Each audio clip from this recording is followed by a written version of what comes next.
Detroit, the Motor City, the birthplace of Motown, muscle cars, and maybe a few ghosts that never got the memo the factories closed. If you thought Detroit's only claim to fame was cars and conies, think again. Because when the sun goes down, this city doesn't just hum with history, it howls with hauntings. Detroit has this incredible mix of grit and glamour. You've got grand old theaters that refuse to die, hotels where guests checked in but never quite checked out, and neighborhoods where the houses have more stories than the people living next door. And trust me, some of those stories don't end with a happy Motown tune. See, that's the thing about Detroit. It's a city that never really gives up. Even the ghosts here are stubborn. They're not floating around aimlessly. They're like, nope, I paid for this house in 1922, and I'm staying put. Ghosts with a union card, basically. And let's not forget the food scene. You think a ghost is scary? Try eating 3 chili cheese conies at Lafayette after midnight. That'll haunt you longer than any spirit in the city. Even the afterlife might send you a bro-chill text after that one. But really, Detroit's haunted history is as layered as its music scene. From Motown melodies to eerie midnight whispers, the city has seen it all. And honestly, if spirits were going to hang around anywhere, why wouldn't they pick a place with soul in its DNA? So get ready. Whether you're riding down Woodward Avenue or nervously creeping through an abandoned factory, Detroit's got enough ghost stories to keep you looking over your shoulder. Just don't do it while driving, because the potholes are scary enough on their own. All right, let's hit the gas and dive into the most haunted places in Detroit. And remember, if you get lost, just look for 8 Mile. But don't expect Eminem to save you from these ghosts.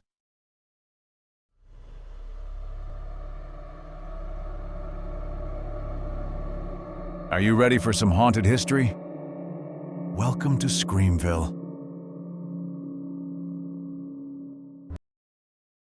The ruins of Northville Psychiatric Hospital rise up like a concrete ghost on the edge of Detroit, a place that once promised healing, but ended up as a playground for urban explorers, thrill seekers, and maybe a few spirits that never checked out.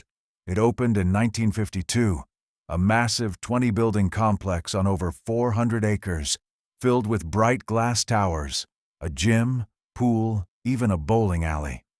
Back then, people called it the Palace of Glass. Now, the only lanes you'll find are the busted hallways where ceiling tiles crumble like bad popcorn. At first, it was a cutting-edge facility pushing art and music therapy, trying to treat mental health with more than just padded cells. But like a lot of asylums, it went from progressive to nightmare real fast. By the 1970s, the place was overcrowded and underfunded, with over 1,000 patients squeezed into a space meant for half that number.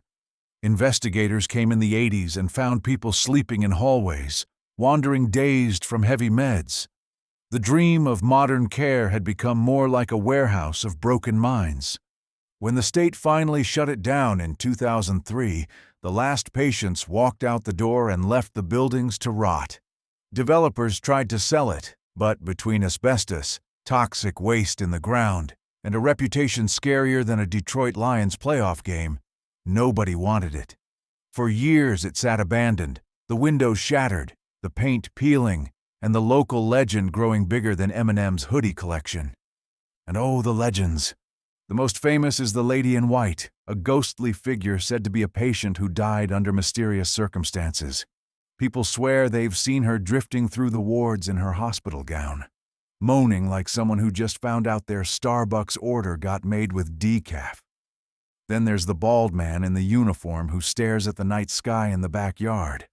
Creepy? Yes. Fashion forward? Not really. The underground tunnels may be the creepiest part. They once carried steam and supplies, but now they're the stage for phantom footsteps, whispers, and shadows that don't match anyone living. One explorer said he saw a hospital gown hanging from a window, only for it to vanish the next day.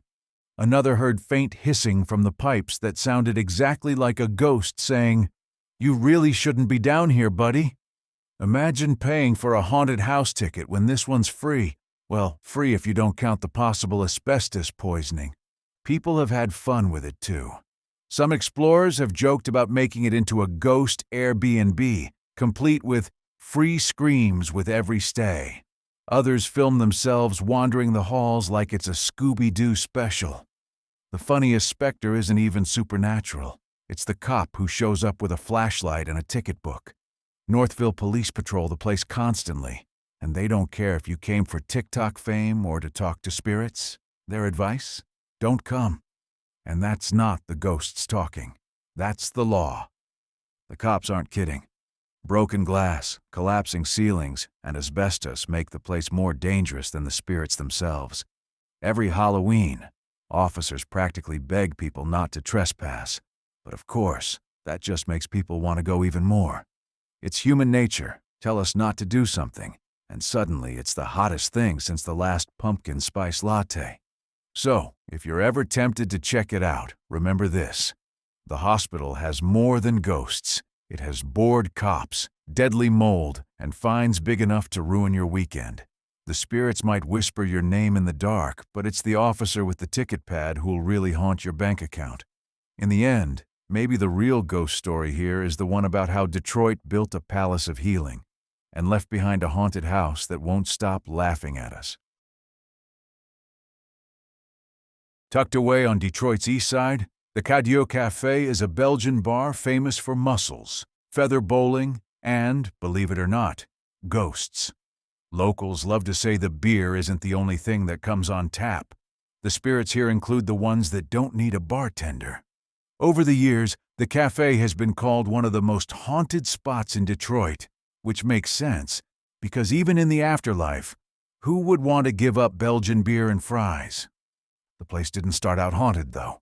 In the early 1900s, it was a little neighborhood general store, the kind of place where you could buy bread, milk, and gossip. By the 1930s, when Prohibition turned Detroit into a hub of speakeasies, it became a blind pig where Belgian immigrants could enjoy a secret pint. It quickly grew into the heart of the city's Belgian-American community, serving up food, drink, and old country traditions with a Detroit twist.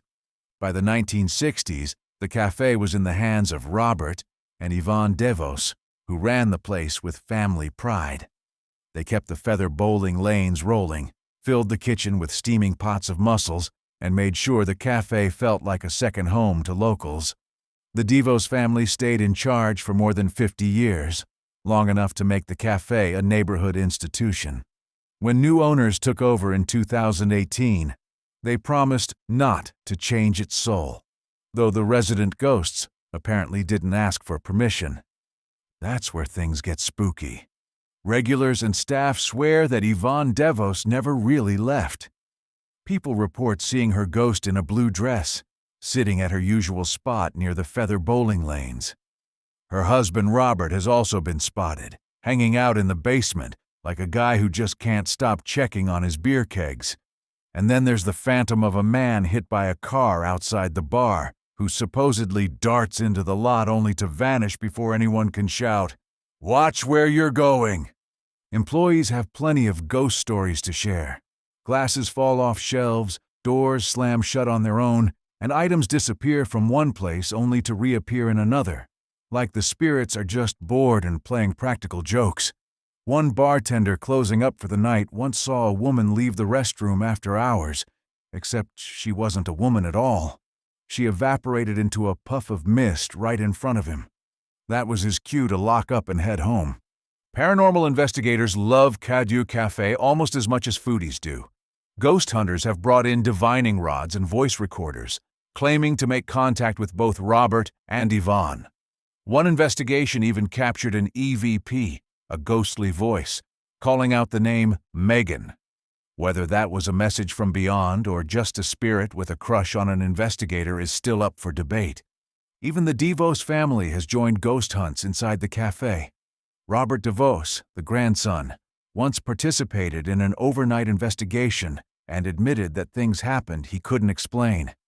He said some responses were so personal that only family would know the answers. It's not every day your grandparents manage to haunt you from across the veil, but if it means they're still keeping an eye on the family business, maybe it's not so bad. Today, the Cadieux Cafe remains a living piece of Detroit's heritage. Belgian food, feather bowling, and live music keep the crowds coming. But it's also a place where the past lingers, sometimes quite literally. So if you stop by for mussels and a pint, don't be surprised if the woman at the table near the lane looks a little pale. That's just Yvonne, making sure her cafe is still running the way she liked it. And honestly, who can blame her? If I had free mussels and beer for eternity, I'd haunt the place too. In Detroit's Eastern Market sits a hulking brick ruin with the sinister nickname the Torn Apple Slaughterhouse.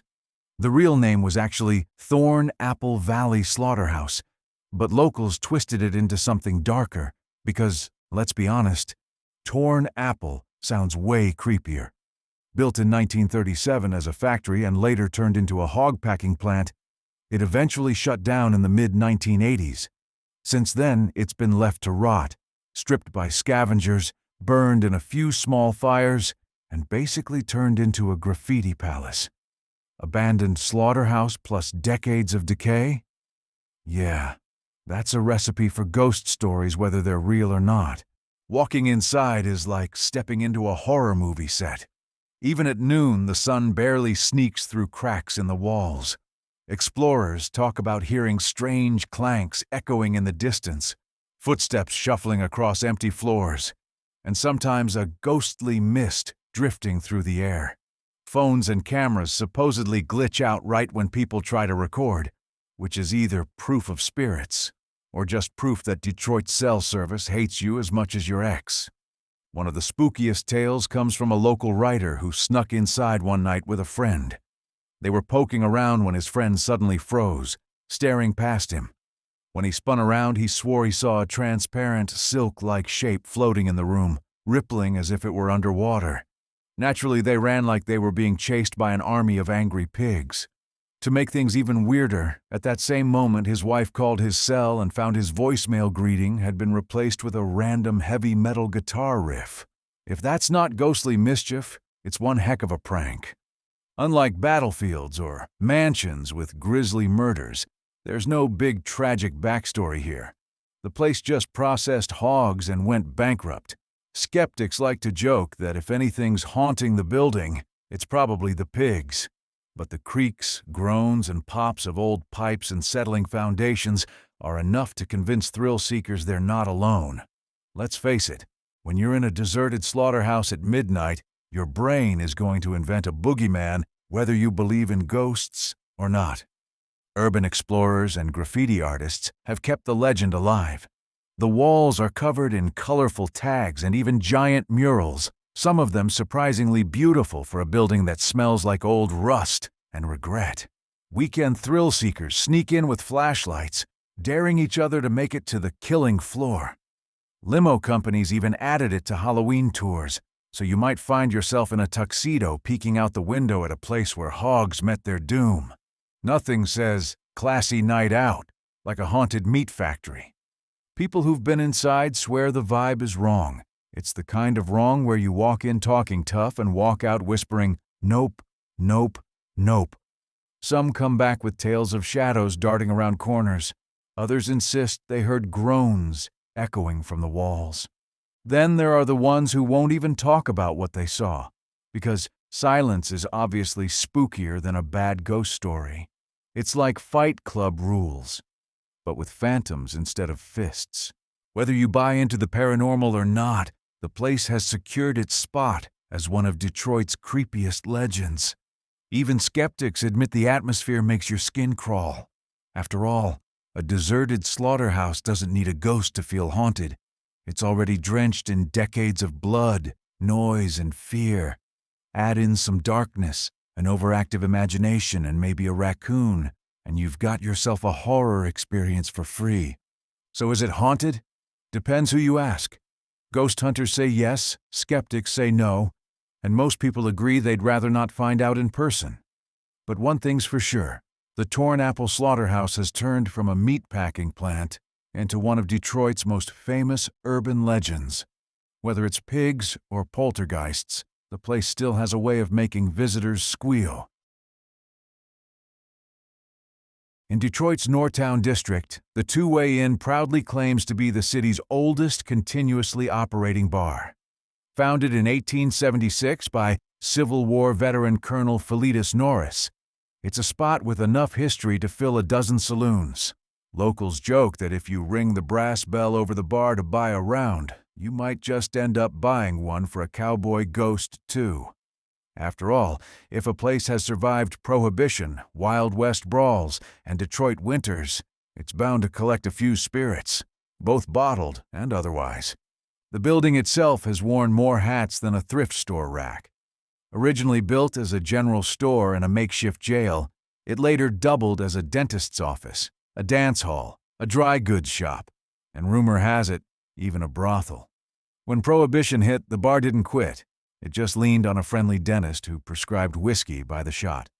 No teeth were fixed, but plenty of pain was numbed. You could say it was the Swiss Army knife of taverns, except the corkscrew was the only tool anyone really wanted. The most famous ghost said to linger is none other than Colonel Norris himself.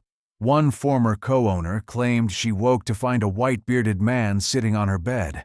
Later, when she saw an old portrait of Norris, she swore it was him, dressed in cowboy garb, looking like he'd just stepped out of a spaghetti western.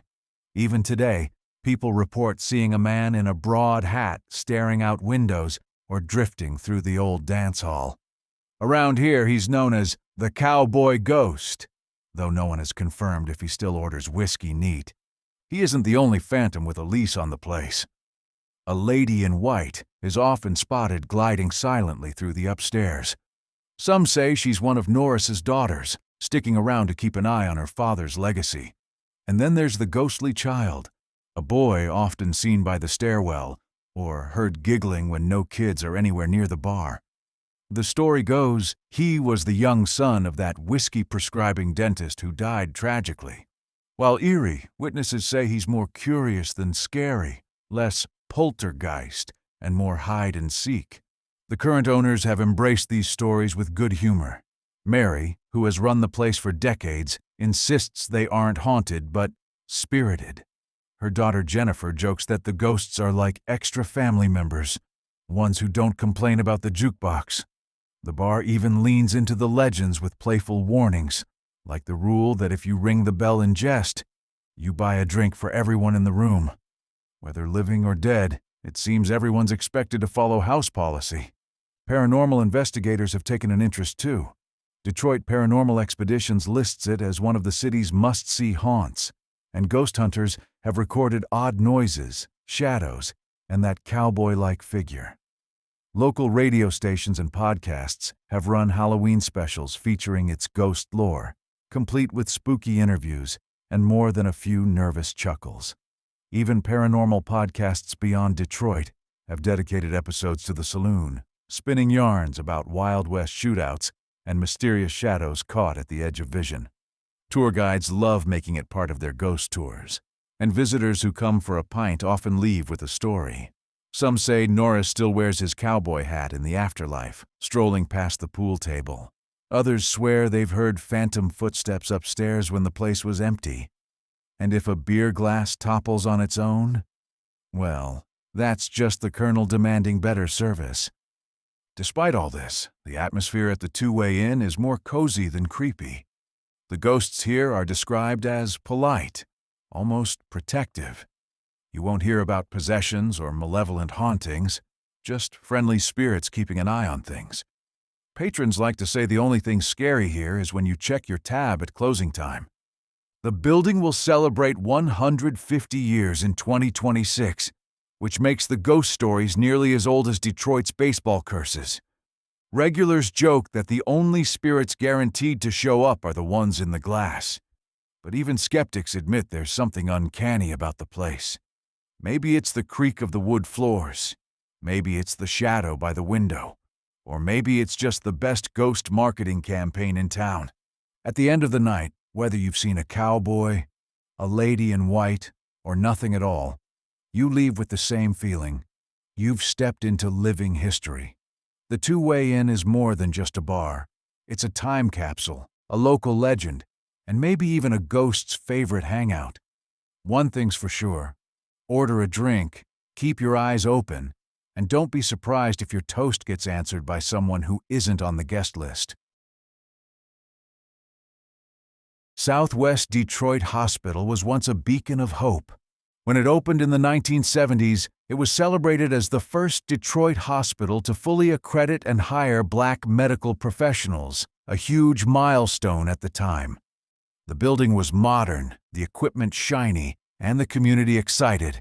For a moment, it looked like this place would be a cornerstone of healthcare for the neighborhood. But like many Detroit dreams in that era, things got complicated fast. Financial struggles showed up almost right away, and it didn't take long for lawsuits, scandals, and questionable practices to start piling up. You know things are bad when the hospital's legal department is working harder than the emergency room. By the late 70s, the hospital was more famous for drama than medicine. Almost 90 doctors connected to the place ended up with legal issues, which is not exactly the type of doctor-patient ratio you want.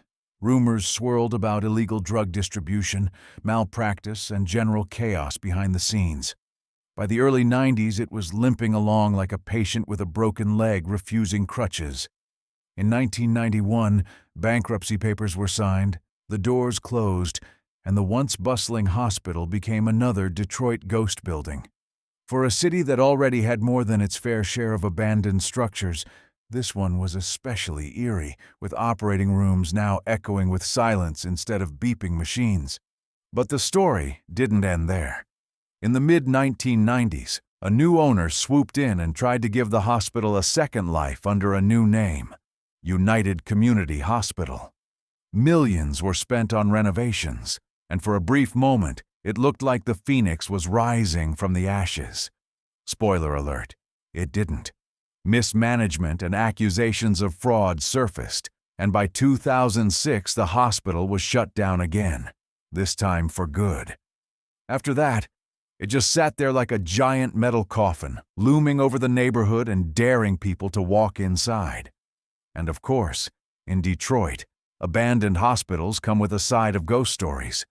Urban explorers who snuck into the building swore the place had a pulse of its own. Patient charts and x-rays were still scattered around the floors, like the staff had just vanished mid-shift. People joked the spirits were keeping up on their own medical records, and somewhere in the dark, ghostly nurses were still nagging you to take 2 aspirin and call me in the morning. Flickering lights, unexplained footsteps, and that feeling of being watched were all part of the adventure for anyone brave or foolish enough to step inside. To be fair, half the time it was probably just scrappers or raccoons, but explorers liked to tell themselves it was something spookier. There were no official ghost hunting investigations that produced evidence, no EVPs screaming, "Get out!" But that didn't stop the legends from growing. Online ghost directories list the hospital as haunted, and social media posts from thrill seekers add fuel to the fire. People claim to see figures in the hallways, or shadows darting across rooms that should have been empty. One story tells of phantom doctors still doing their rounds, though considering the hospital's history, maybe they're just back to finish up their malpractice cases. If the spirits of the place are real, they've got a lot of unfinished paperwork. Of course, city officials never played along with the ghost angle. They had more practical concerns, like people falling down elevator shafts or crashing through rotten floors. Police and council members flat out warned people to stay away, insisting the only danger inside came from rust, mold, and gravity. But their warnings didn't stop urban explorers from sneaking in with flashlights and shaky cameras. The human imagination does the rest. One creak in the dark, and suddenly you're convinced the ghost of a nurse with a clipboard is hot on your trail. As with any abandoned hospital, wild rumors started flying. Some people swore there were secret tunnels and mass graves on the property, though those myths were likely borrowed from Eloise Asylum and pasted onto this site. Others claimed phantom lights glowed in the windows at night, or that shadowy figures could be seen pacing the upper floors. None of these claims were ever proven, but that didn't stop the stories from becoming part of Detroit's spooky lore. It's as if every abandoned building in the city is required by law to have at least 3 ghosts. The truth is, the hospital's haunted reputation has less to do with real spirits and more to do with the way it looks. A massive, decaying building with a tragic history. Walking inside felt like stepping into a horror movie set. The halls echoed with every footstep, rooms were frozen in time, and medical equipment sat abandoned like it was waiting for its next patient. It's the kind of place where your brain supplies the ghosts, even if none are actually there. And if something did whisper in your ear, chances are it was the wind blowing through broken windows rather than a doctor checking your vitals. These days, its future is finally shifting. Plans are underway to demolish what's left and build a soccer stadium. That means the ghosts, real or imagined, are about to get evicted. Maybe they'll wander off to some other abandoned Detroit landmark, or maybe they'll stay, haunting the goalposts instead of the operating rooms. Either way, the next time fans are screaming during a big game, don't be surprised if the old hospital adds a little extra echo. After all, if you're going to spend eternity stuck in Detroit, you might as well haunt a place with better parking. Fort Wayne in Detroit was authorized in 1841 and built over the next decade as a star-shaped brick fort with limestone barracks, ramparts, and casemate walls. Ironically, it was constructed to defend against a British invasion that never came, so the cannons were installed but never fired in battle. Instead, the fort's real service was as a mustering and training post. It became the place where soldiers from Michigan gathered before heading off to fight, starting with the Civil War, when the 1st Michigan Volunteer Infantry trained there before heading to Washington in 1861. Through World War I and II, the fort wasn't about cannons, it was about supplies. Detroit was the arsenal of democracy, and Fort Wayne became the pipeline for tanks, trucks, and ambulances shipping overseas. During World War II, even Italian prisoners of war were held there for a time, probably confused as to how they ended up in Detroit of all places. Imagine explaining to your family back home, "Yes, I fought in Europe, and then spent 6 months in Michigan." After the wars, Fort Wayne reinvented itself as an induction center. During Korea and Vietnam, countless draftees swore in there before being sent off to boot camp. At its peak, it was the largest induction center in the United States. The fort also doubled as a shelter for struggling families during the Great Depression and later housed displaced residents after Detroit's 1967 riots. By the 1970s, the Army decommissioned it, and it became a historic site. Today, you can tour its barracks, officer homes, and spooky tunnels if you're brave enough. And here's where the ghost stories come in.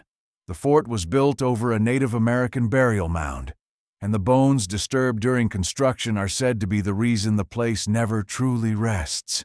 Visitors talk about shadowy figures near the mound and sudden cold spots that hit like Detroit winters. If you hear footsteps following you in the tunnels when no one's there, well, maybe it's just one of the original residents reminding you whose land you're standing on. But it's not just indigenous spirits. Civil War soldiers supposedly still march across the parade grounds, their boots echoing after dark.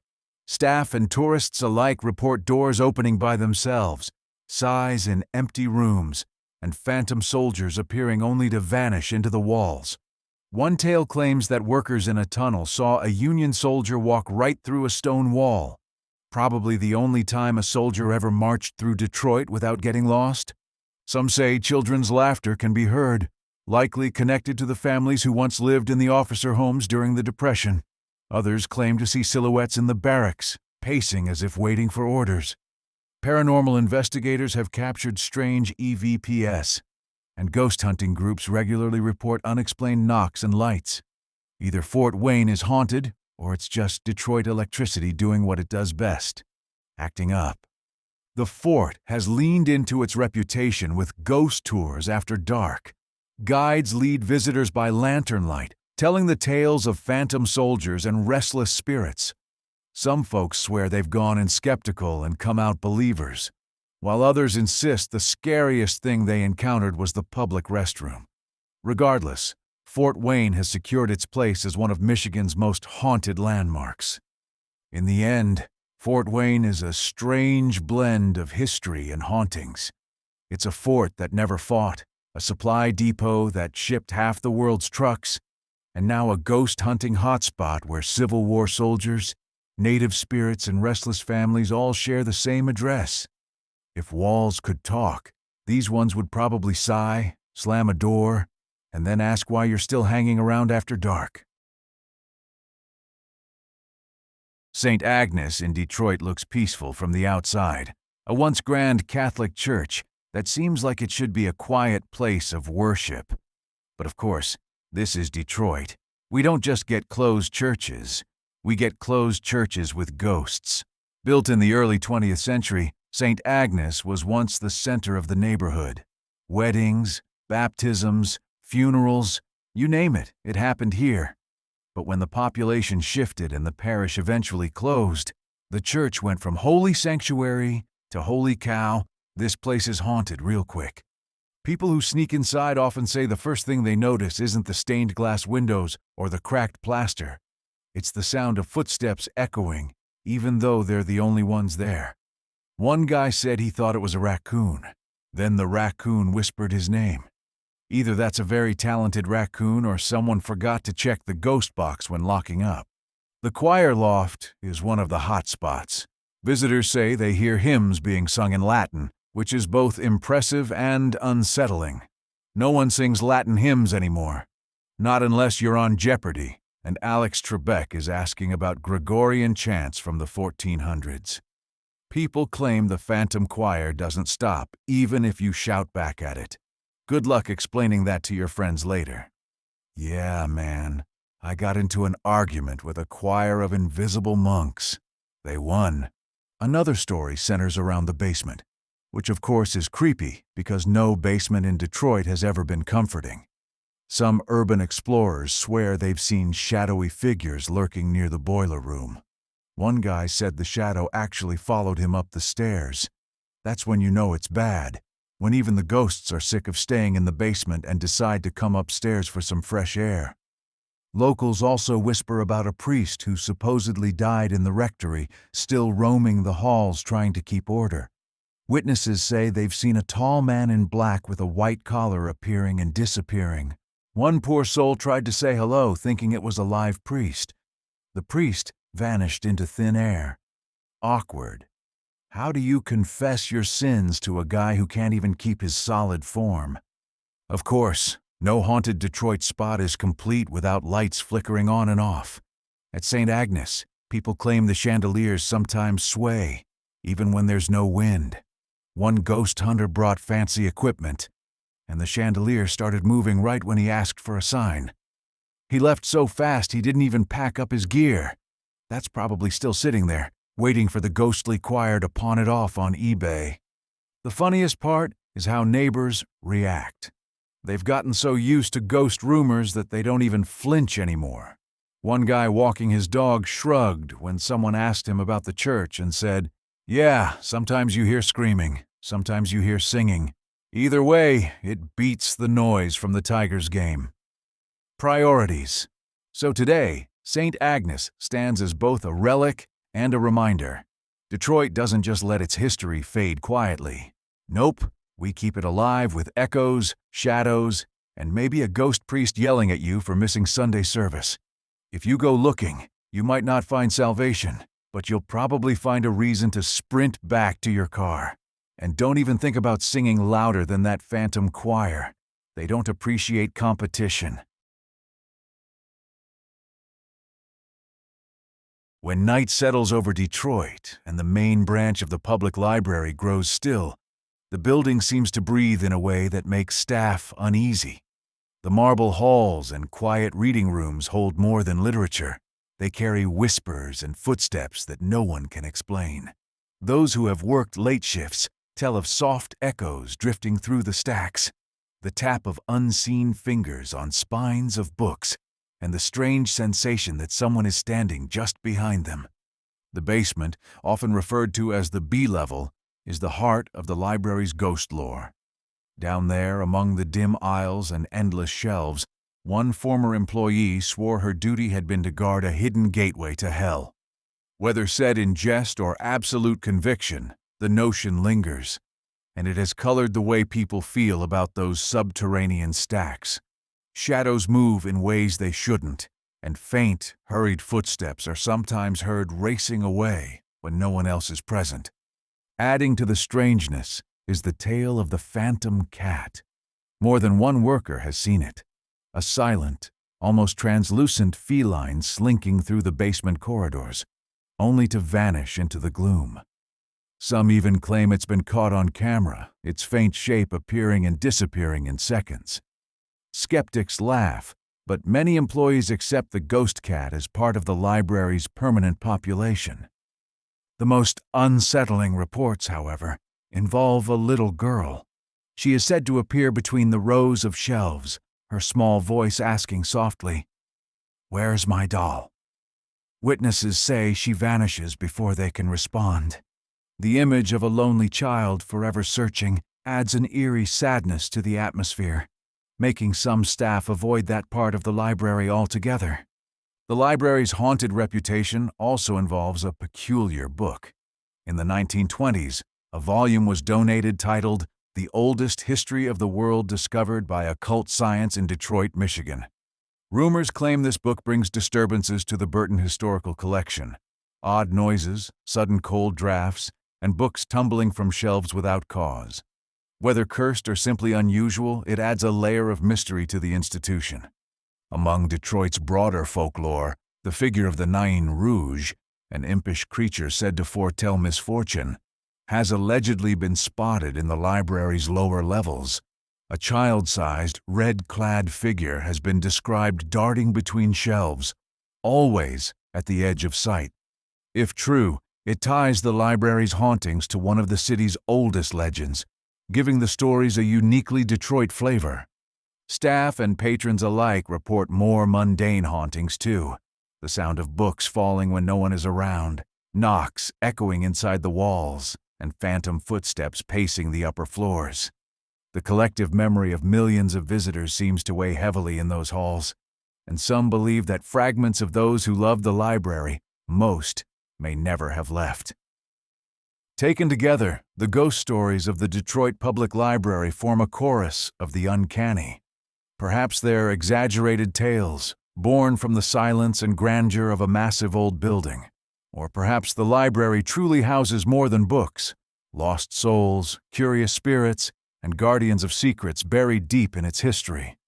Whatever the truth, few can deny that after dark, the library feels very much alive. The Alhambra Apartments in Detroit once stood as a symbol of elegance, built in the late 1800s with grand Romanesque features, large units, and even Harvey Firestone himself as an early tenant. Over the decades, though, that prestige crumbled into dust, and what was left was a building that whispered more about poison, ghosts, and creepy corridors than high society. The place might as well have come with a disclaimer, warning, spectral roommates included. The most infamous story tied to the Alhambra is the poison biscuit scandal of 1905. Dozens of residents fell ill after eating baked goods that had supposedly been laced with arsenic. 2 people didn't survive, and the finger of blame pointed at a former employee named Rose Barron, who had more than enough personal grudges to make a soap opera writer jealous. Her trial lasted nearly 5 months, but she was eventually acquitted. Still, even after the verdict, people swore the building itself held on to that bitterness, like a vengeful grandma who never forgives you for skipping Sunday dinner. Ever since, the building has been said to hum with strange activity. People walking by at night have reported seeing lights flickering in windows, even though the place has been boarded up for years. Others claim to spot ghostly white shapes moving through the halls, which is either terrifying or the ultimate cardio program, because nothing makes you sprint faster than an unexpected hallway ghost. Inside, visitors describe the sound of footsteps echoing down long, empty corridors, doors creaking open when no one's there, and cold drafts blowing through sealed rooms. Some even say they hear whispering voices. Though given Detroit winters, it's possible those chilling whispers are just the building's way of reminding you to bring a scarf. Developers bought the place in the 2000s with plans to turn it into modern apartments, but nothing has come of it. Maybe it's because of financial setbacks, or maybe it's because no one wants to risk having a phantom roommate rearranging their furniture at 3 a.m. Renovating a haunted building isn't just expensive. It comes with the added cost of sage bundles and priests on speed dial. Of course, skeptics roll their eyes and say the tales are exaggerated. They'll argue the poison biscuits were just a case of food gone bad, and that flickering lights are the work of faulty wiring. But skeptics are always the ones who end up moving into a haunted place because the rent was cheap, and then suddenly find themselves Googling, how to evict a poltergeist? The Alhambra has become a staple on Detroit ghost tours, with guides spinning the poison biscuit story and daring visitors to peek into its darkened windows. It's the kind of place where even the bravest skeptics start walking a little faster when they pass by, especially after midnight. You never know when Rose Barron's ghost might show up with a plate of homemade snacks.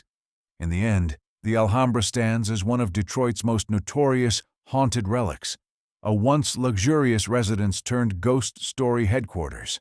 It's a reminder that history has a way of lingering, whether in old court records or in phantom footsteps echoing down a corridor. And if you ever do get invited inside for dinner, maybe just politely pass on the biscuits. The Whitney Mansion isn't just Detroit's most elegant house-turned restaurant. It's one of the city's busiest ghost hangouts with table service. Built in 1894 for lumber baron David Whitney Jr., the 21,000-square-foot palace still looks like a castle that accidentally ended up on Woodward Avenue. Inside, you'll find Tiffany glass, woodwork so fancy it makes IKEA cry, and a grand staircase that practically begs you to sweep down in a ball gown. And while the decor screams Gilded Age, the occasional phantom elevator ride whispers, "We're still here." David Whitney died in 1900, but the man clearly wasn't ready to give up 52 rooms and 20 fireplaces. Honestly, who would? His second wife, Sarah, joined him in ghostly retirement in 1917, and rumor has it the two still roam their old stomping grounds. If you ever feel a cold breeze in the dining room, don't blame the air conditioning. Blame a lumber baron doing his rounds. Why is it haunted? Well, aside from two Whitneys refusing to move on, the mansion had a stint connected to medicine and tuberculosis care. That means ghostly coughs sometimes drift through the halls, reminding guests that haunted house isn't always glamorous. It can sound like flu season. Between death, drama, and one too many fireplaces to keep lit, this place had all the makings of a ghost hotel before it became Detroit's fanciest steakhouse. Staff and visitors often report hearing silverware clink when nobody's at the table, as if some invisible maitre d' insists on checking the place settings. One waiter swears the dining room rearranged itself mid-shift, which is either paranormal activity or the best unpaid busboy ever. Guests also tell stories of a well-dressed gentleman gazing from the upper-floor windows until he vanishes like someone realizing valet parking costs $20. The elevator, Detroit's first private home lift, loves to show off. It will glide between floors without a passenger, doors opening dramatically like it's auditioning for Phantom of the Otis.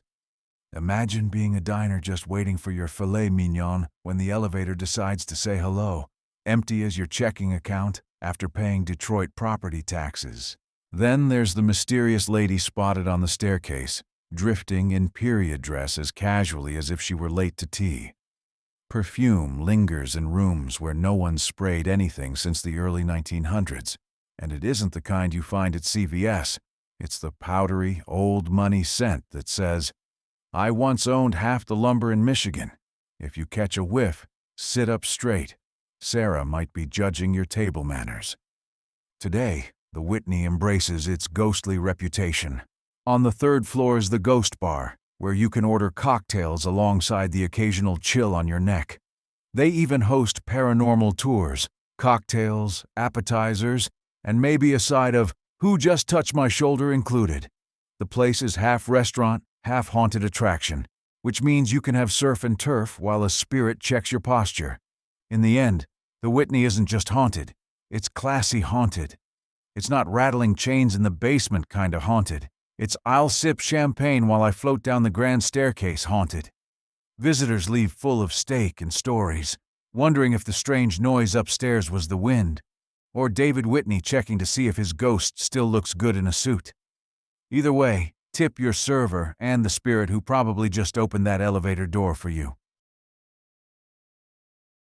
And that's our haunted tour of Detroit, where the buildings aren't the only things refusing to retire. From ghostly figures wandering mansions to spirits still clocking in at abandoned factories, this city proves the afterlife has no quit. If you enjoyed this eerie ride, make sure you hit that like button. Otherwise, the next pothole you hit might not just rattle your car, it might rattle your soul. Don't forget to subscribe to Screamville for more haunted history from across the country. Trust me, we've got enough ghost stories to keep you checking under your bed until Halloween and beyond. And hey, drop a comment. What haunted place in Detroit do you think is the creepiest? Or better yet, have you had your own spooky encounter in the Motor City? Share it below so we can all sleep a little less tonight. All right, that's it for now. Remember, if you ever find yourself on 8 Mile after dark and you hear someone whisper, "Mom's spaghetti," run. That might not be Eminem. Thanks for watching, and until next time, keep your lights on and your conies close.